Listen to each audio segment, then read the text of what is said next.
manusia menyatakan kesediaan menerima amanah penting itu. Nah ini yang harus dipertanggungjawabkan. Benar enggak kalian ini ya mampu untuk menjaga amanah itu?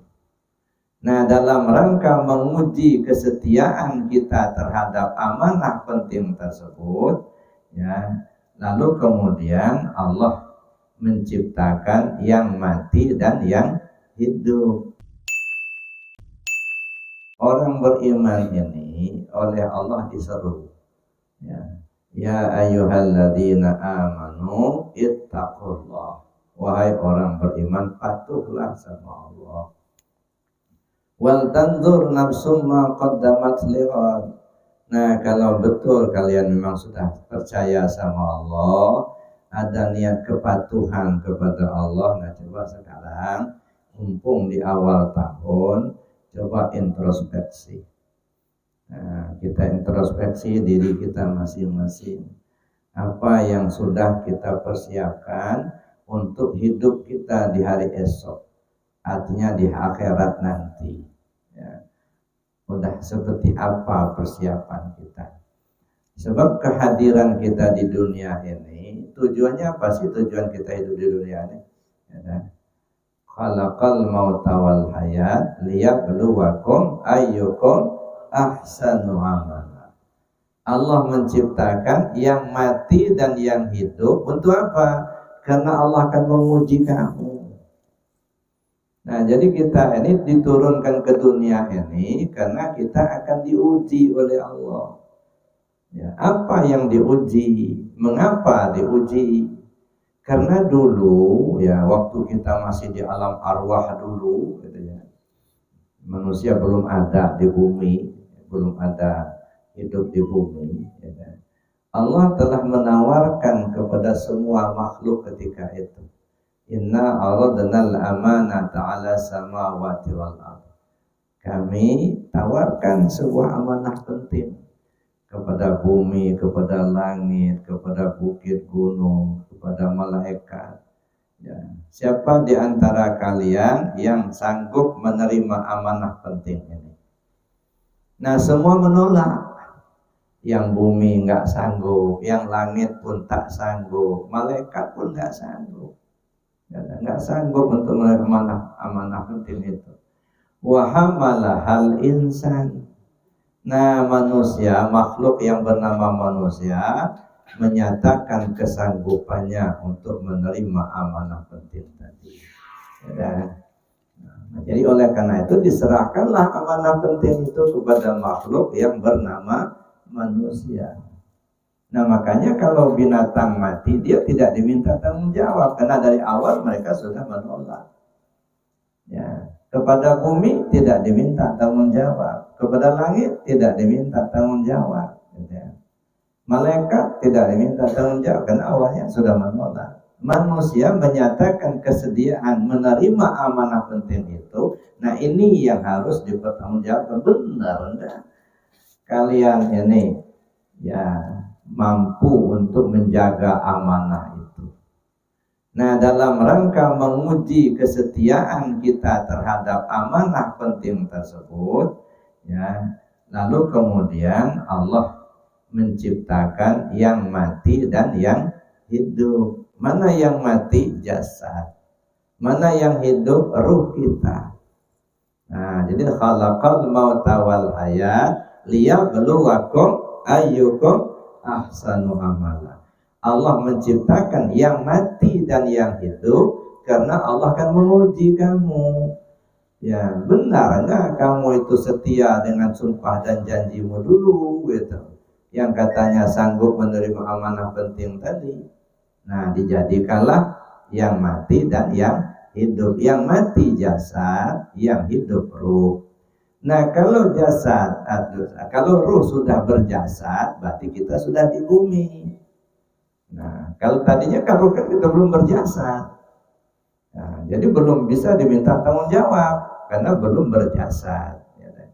Nah, akhirnya Allah menciptakanlah Adam alaihissalam, kemudian keturunannya sampailah kita zaman sekarang ini. Nah, dalam rangka apa? Liyabluwakum ayyukum ahsanu amala. Karena Allah akan menguji kamu, siapa di antara kamu yang terbaik amalnya. Ukuran terbaik itu apa? Tercepat kembalinya. Ya, yang mampu mempertanggungjawabkan amanah penting tadi. Kenapa? Karena terhadap amanah penting itu ada 4 tugas kita. Ya kita ini kan menerima amanah dari Allah. Mana amanahnya? 2 amanah Allah yang kita terima. Yang pertama sebagai khalifah Allah di muka bumi. Itu 1 amanah. Ini ja'ilun fil ardi khalifah. Aku jadikan Adam itu sebagai khalifah di muka bumi. Jadi kita ini sebagai khalifah Allah. Apa maksud khalifah Allah? Ya, kalau bahasa Indonesianya khalifah itu kan wakil atau pemimpin. Ya. Khalifah Allah, wakil Allah di bumi. Tapi kan Allah nggak butuh wakil.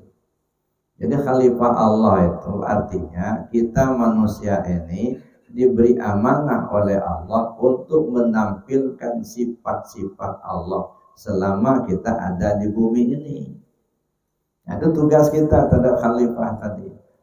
Allah Ar-Rahman, Allah Maha Pengasih. Nah, kita tampilkan dalam hidup kita, suka nolong orang, suka ngasih gitu ya. Nah, karena yang pengasih itu kan Allah, bukan kita. Nah, cuman kita jadi khalifah, nah kita tampilkan sifat pengasih itu. Allah Ar-Rahim, Allah Maha Penyayang. Yang penyayang itu Allah, bukan kita. Ya, Ar-Rahim itu sifat Allah. Nah kita tampilkan, karena kita khalifah Allah, nah kita tampilkan sifat penyayang itu dalam hidup kita. Sayang kepada semua makhluk Allah. Tak pilih-pilih. Apakah dia orang Islam, apakah bukan orang Islam, yang kita kenal atau yang tidak kita kenal, nggak ada kebencian. Karena Allah tak pernah benci kepada hambanya. Jadi sifat Ar-Rahim itu mulailah kita tampilkan dalam hidup kita ini. Bukan hanya kepada manusia, kepada binatang kita menaruh sayang, kepada tumbuh-tumbuhan, kepada alam inilah. Nah, jadi selama hidup kita tampilkan sifat Allah yang bernama Ar-Rahim tadi. Allah Al-Ghaffar, Allah Maha Pengampun. Ya. Nah kita tampilkan sifat Al-Ghaffar tadi, suka memaafkan kesalahan orang. Tidak ada dendam. So Allah tidak pernah dendam kepada hambanya. Walaupun hamba itu tidak percaya sama Allah, maka malah kadang-kadang Allah sendiri dicaci makinya. Tapi oleh Allah tetap saja dikasih hidup, dikasih sehat, dikasih rezeki. Padahal kan nggak ada yang bisa ngasih rezeki kecuali Allah itu. Wa ma min dabbatin fil ardi illa 'ala Allahi rizquha. Tak ada satupun yang melata di bumi ini kecuali Allah lah yang kasih rezeki gitu. Nah, tapi ada manusia yang benci betul sama Allah. Gitu. Tapi apa langsung ditarik oleh Allah nyawanya? Enggak, biarin hidup gitu ya. Sehat dikasih, rezeki dikasih gitu ya. Allah enggak pernah dendam kepada hambanya. Begitulah sayangnya Allah kepada hambanya. Walaupun hamba banyak dosa, tetap saja dikasih rezeki sama Allah. Nah, sekarang sifat Al-Ghaffar itu, nah kita coba pakai selama hidup kita. Suka memaafkan kesalahan orang.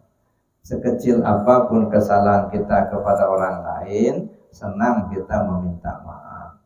Sebesar apapun kesalahan orang kepada kita, suka memberi maaf. Nggak ada dendam. Nah, semakin banyak sifat Allah kita tampilkan dalam hidup kita, semakin mulia kita dipandang Allah dan dipandang makhluk. Bukan hanya dipandang manusia, dipandang malaikat pun kita mulia. Makanya kita berlomba-lomba untuk menampilkan sifat Allah. Allah Maha Pemurah. Nah, sifat pemurah itu kita tampilkan. Jadi kalau pelit itu bukan sifat Allah, itu belis itu. Ya, kalau pendendam itu bukan sifat Allah, itu sifat belis itu. Nah, jadi oleh karena kita hindarkan sifat-sifat dari iblis, sifat-sifat binatang, gitu ya. Kita pakai sifat ketuhanan. sifat-sifat Allah. Itu tugas kita selama hidup di dunia sebagai khalifah Allah. Nah, yang kedua, kita ini diberi amanah oleh Allah, namanya penanggung diri rahasia.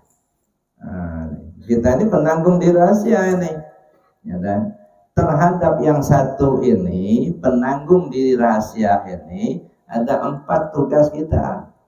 Yang pertama, kita wajib mengenalnya dulu.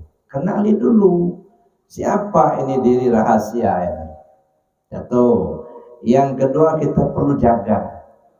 Kita perlu menjaganya. Dan yang ketiga, kita perlu memujinya. Dan yang keempat, kita perlu mengembalikannya. Nah, jadi 4 tugas kita ya, terhadap penanggung diri rahasia ini. Wajib mengenalnya, wajib menjaganya, wajib memujinya, wajib mengembalikannya.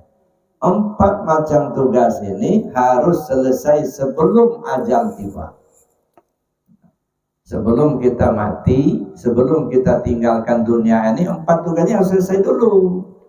Nah, kalau sampai ajal tiba ini nggak selesai, nah ini urusan deh Pak. Ini urusan besar ini. Ya, maka kita berusaha betul supaya tugas ini selesai dulu. Kenali dulu siapa dirimu itu. Siapa yang namanya diri rahasia itu. Ya, nah, makanya wajib mengenal diri. Ya, kenal diri, kepada akhirnya kita akan kenal kepada Allah, kenal kepada Tuhan kita. Makanya kita wajib mengenal diri kita, mengenal diri rahasia itu.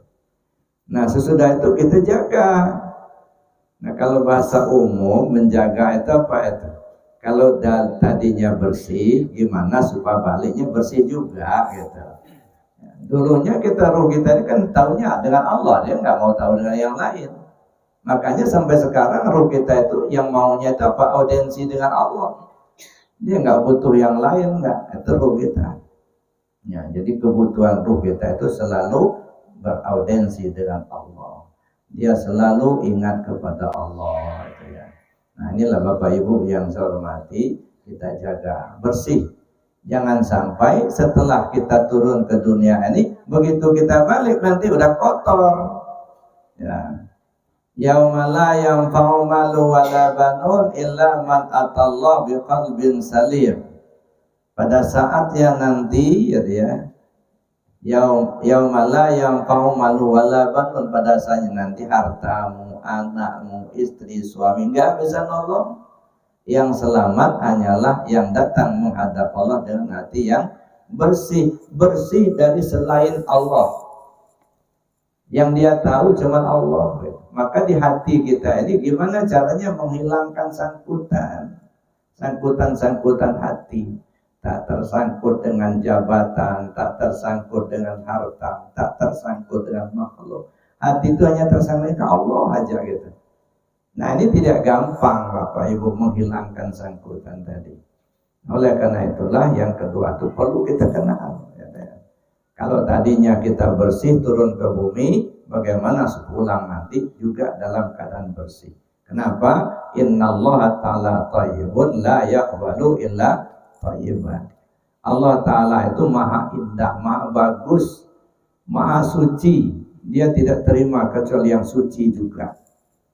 Nah, jadi kalau kita sudah kotor nggak bakal bisa balik. Gitu. Jadi oleh karena itu harus kita sucikan dulu diri kita ini, supaya kita bisa kembali kepada Allah. Karena dulu turun dalam keadaan suci, balik masih suci juga. Nah, untuk mensucikan diri kita ini, apa langkah-langkah yang harus kita lakukan?